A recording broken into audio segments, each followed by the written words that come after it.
ಅಧಿಕಾರಕ್ಕೆ ತಂದಿದ್ದೀವಿ. ನಾವು ಅಧಿಕಾರಕ್ಕೆ ಬಂದ ಮೇಲೆ ನಾವು ಎಲ್ಲ ಜನಗಳಿಗೆ ಏನು ಹೇಳಿದ್ದು, ಕರ್ನಾಟಕದ ನಮ್ಮ ಪ್ರಣಾಳಿಕೆ ಮೂಲಕ ಜನರ ಮುಂದೆ ಏನೇ ಇಟ್ಟಿದ್ದೋ ಅವೆಲ್ಲ ವಿಚಾರಗಳನ್ನು ಕೂಡ ನಾವು ಜಾರಿಗೆ ಕೊಡ್ತಾ ಇದ್ದೀವಿ, ಮುಂದೇನು ಕೊಡ್ತೇವೆ ಅಂತಕ್ಕಂಥ ಮಾತುಗಳನ್ನ ಈ ಸಂದರ್ಭದಲ್ಲಿ ಹೇಳಲಿಕ್ಕೆ ಬಯಸ್ತಾ ಇದ್ದೇನೆ. ಅದರಿಂದ ಕಾಂಗ್ರೆಸ್ ಸರ್ಕಾರ ನಿಮ್ಮ ಸರ್ಕಾರ ನುಡಿದಂತೆ ನಡೀತಕ್ಕಂಥ ಸರ್ಕಾರ, ಯಾವತ್ತೂ ಕೂಡ ನಾವು ಹಿಂದೆ ಬೀಳಲ್ಲ. ನಾನು ಹೇಳಿದ್ದೆ 2000 ಹಿಂದೆ ಮುಖ್ಯಮಂತ್ರಿ ಆಗಿರುವಾಗ ಪ್ರತಿ ಜಿಲ್ಲೆಯಲ್ಲಿ ಒಂದು ಮೆಡಿಕಲ್ ಕಾಲೇಜನ್ನು ಮಾಡುತ್ತೇವೆ,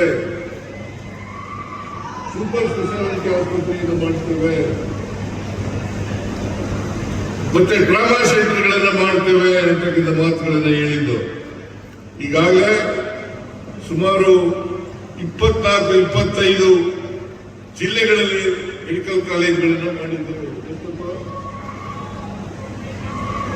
24-25 ಜಿಲ್ಲೆಗಳಲ್ಲಿ ಮೆಡಿಕಲ್ ಕಾಲೇಜುಗಳನ್ನು ಮಾಡ್ತೀವಿ.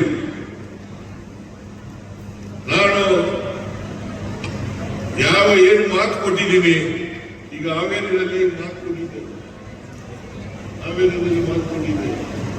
ಸೂಪರ್ ಸ್ಪೆಷಾಲಿಟಿ ಆಸ್ಪತ್ರೆ ಮುಂದಿನ ವರ್ಷ ಸೂಪರ್ ಸ್ಪೆಷಾಲಿಟಿ ಅಂದ್ರೆ 26-27 ಸೂಪರ್ ಸ್ಪೆಷಾಲಿಟಿ ಆಸ್ಪತ್ರೆಯನ್ನ ಮಾಡಿಕೊಳ್ಳೋಣ ಅಂತಕ್ಕಂಥ ಮಾತುಗಳನ್ನ ಹೆಸರು ಮಾಡ್ಕೋಬಾರ್ದು.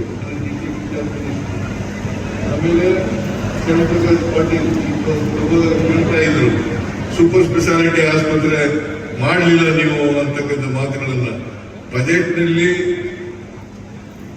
ಘೋಷಣೆ ಮಾಡಲಿಲ್ಲ ನಿಜ, ಆದ್ರೆ ಸಪ್ಲಿಮೆಂಟರಿನಲ್ಲಿ ಮಾಡಬೇಕು, ಸಪ್ಲಿಮೆಂಟರಿ ಎಸ್ಟಿಮೇಟ್ಸ್ ನಲ್ಲಿ ಮಾಡಬಾರದು ಅಂತಕ್ಕಂಥದ್ದು ಏನಿಲ್ಲ, ಅದನ್ನು ಕೂಡ ಮಾಡ್ತೇವೆ ಅಂತಕ್ಕಂಥ ಮಾತುಗಳನ್ನ ಈ ಸಂದರ್ಭದಲ್ಲಿ ಹೇಳಲಿಕ್ಕೆ ಬಯಸ್ತಾರೆ. ಯಾಕೆ ಪ್ರತಿ ಜಿಲ್ಲೆಯಲ್ಲಿ ಒಂದು ಮೆಡಿಕಲ್ ಕಾಲೇಜು ಆಸ್ಪತ್ರೆ ಇರಬೇಕು ಅಂತಂದ್ರೆ ಎಲ್ರಿಗೂ ಗುಣಮಟ್ಟದ ಆರೋಗ್ಯ ಸಿಗಬೇಕು. ಜೊತೆಗೆ ಮೆಡಿಕಲ್ ಕಾಲೇಜುಗಳಲ್ಲಿ ಗ್ರಾಮೀಣ ಪ್ರದೇಶದಿಂದ ಬಂದಂತ ಬಡವರು, ದಲಿತರು, ಹಿಂದುಳಿದವರು, ಅಲ್ಪಸಂಖ್ಯಾತರು, ರೈತರ ಮಕ್ಕಳು, ಅವರಿಗೆ ಅಲ್ಪಸಂಖ್ಯಾತರು, ಇವರಿಗೆ ಸೀಟ್ಗಳು ಹೆಚ್ಚಾಗಿ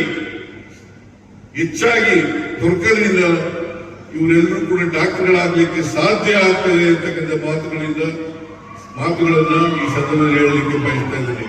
ಯಾಕಂತಂದ್ರೆ ಬರೀ ಶ್ರೀಮಂತರ ಮಕ್ಕಳು ಡಾಕ್ಟರ್ಗಳಾದ ಪ್ರಯೋಜನ ಇಲ್ಲ, ಗ್ರಾಮೀಣ ಪ್ರದೇಶದಿಂದ ಬಂದಂತ ಮಕ್ಕಳು ಕೂಡ ಡಾಕ್ಟರ್ಗಳಾಗಬೇಕು.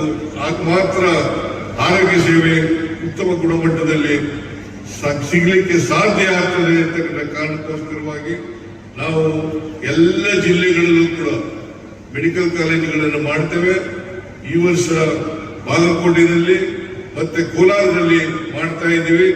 ಇದಾದ್ಮೇಲೆ ಮಂಗಳೂರಿನಲ್ಲೂ ಕೂಡ ಮೆಡಿಕಲ್ ಕಾಲೇಜನ್ನ ಮಾಡ್ತೇವೆ ಅಂತಕ್ಕಂಥ ಮಾತುಗಳನ್ನ ಈ ಸಂದರ್ಭದಲ್ಲಿ ಹೇಳಿ ನಾನು ಹೆಚ್ಚು ಮಾತನಾಡಲಿಕ್ಕೆ ಹೋಗಲ್ಲ, ಸಮಯ ಆಗಿದೆ. ಆದ್ರಿಂದ ನಿಮ್ಮೆಲ್ಲರಿಗೂ ನಮಸ್ಕರಿಸಿ ನನ್ನ ಮಾತುಗಳನ್ನು ಮುಗಿಸ್ತೇನೆ. ಜೈ ಹಿಂದ್.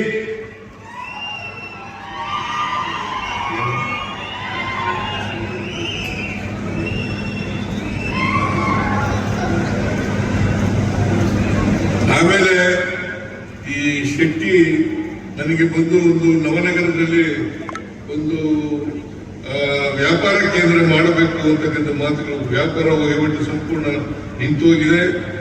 ಒಂದೆಡೆ ಬೃಹತ್ ವಾಣಿಜ್ಯ ವಲಯ ನಿರ್ಮಿಸಬೇಕಂತ ಒತ್ತಾಯ ಮಾಡ್ತಾ ಇದ್ದಾರೆ.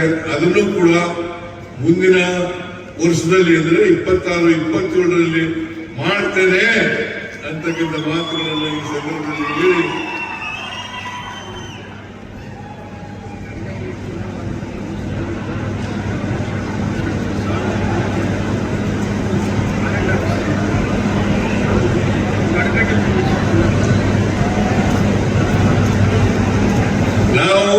ನಮ್ಮ ಮೇಲೆ ವಿಶ್ವಾಸ ಇಡಿ,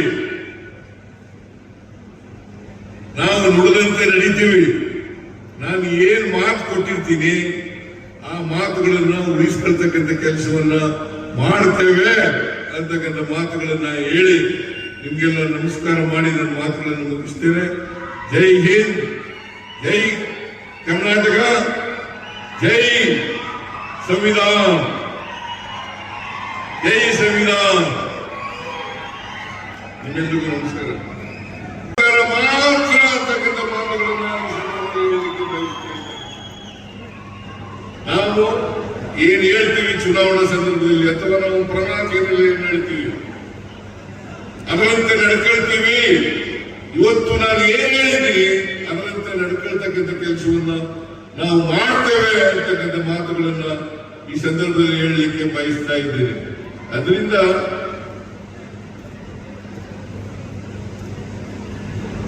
ಈಗ ಕೇಂದ್ರದಲ್ಲಿ ಬಿಜೆಪಿ ಸರ್ಕಾರ ಇದೆ, NDA ಸರ್ಕಾರ. ಅವ್ರು ಕೊಡಿಸಲಿ 13 ವರ್ಷದಿಂದ ಯಾಕೆ ನೋಟಿಫಿಕೇಶನ್ ಜಾರಿ ಮಾಡಿಲ್ಲ? 13 ವರ್ಷ ಆಯಿತು. ಆಂಧ್ರ ಪ್ರದೇಶಕ್ಕೆ, ಮಹಾರಾಷ್ಟ್ರಕ್ಕೆ ಅವರು ಅರ್ಜಿ ಹಾಕಿದ್ದಾರೆ ಅಂತೇಳಿ, ಕೋರ್ಟ್ನಲ್ಲಿ ಅರ್ಜಿ ಹಾಕಿದ್ದಾರೆ ಅಂತೇಳಿ, ಅದೇ ರೀತಿ ಗುಜರಾತ್ನಲ್ಲೂ ಕೂಡ ಹಾಕಿದ್ರು.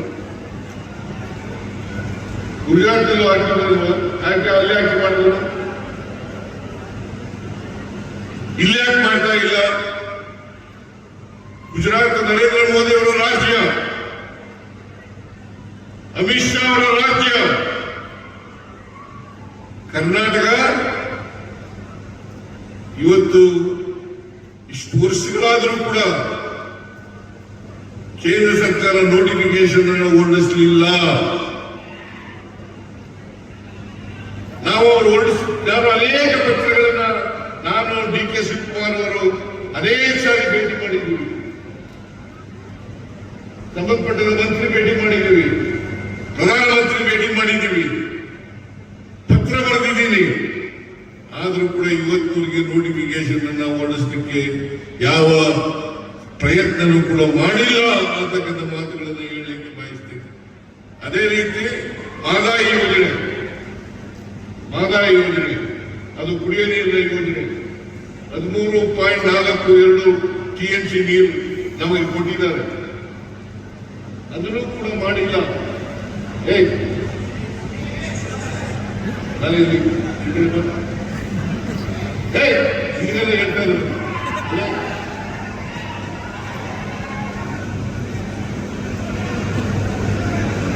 ಇವತ್ತಿಗೆ ಮಾಡಿಲ್ಲ. ಮಹದಾಯಿದು ಅರಣ್ಯ ಎನ್ವೈರನ್ಮೆಂಟಲ್ ಕ್ಲಿಯರೆನ್ಸ್ ಆಗಬೇಕು, ಯಾಕೆ ಮಾಡಿಲ್ಲ? ಅದರಲ್ಲಿ ಕೋರ್ಟ್ನಲ್ಲಿ ಕೇಸ್ ಇಲ್ಲ, ಎಲ್ಲ ಕ್ಲಿಯರ್ ಆಗಿದೆ. ಇವತ್ತವರಿಗೆ ಮಾಡಿಲ್ಲ, ಮಹದಾಯಿದು ಕೂಡ ಮಾಡಿಲ್ಲ. ನಾವು ಉತ್ತರ ಕರ್ನಾಟಕದ ಜನರಿಗೆ ನ್ಯಾಯ ಕೊಡ್ತಕ್ಕಂಥ ಪ್ರಯತ್ನವನ್ನ ಮಾಡ್ತಾ ಇದ್ದೇವೆ. ಇವತ್ತು ರೀಜನಲ್ ಇಂಬ್ಯಾಲೆನ್ಸ್ ಆಗಿದೆ ಅಂತ ಅನೇಕ ಸಾರಿ ವಿಧಾನಸಭೆಯಲ್ಲಿ, ವಿಧಾನ ಪರಿಷತ್ನಲ್ಲಿ ಚರ್ಚೆ ಆಗಿದೆ. ಆದರೆ ಬಿಜೆಪಿ ಅಧಿಕಾರದಲ್ಲಿದ್ದಾಗ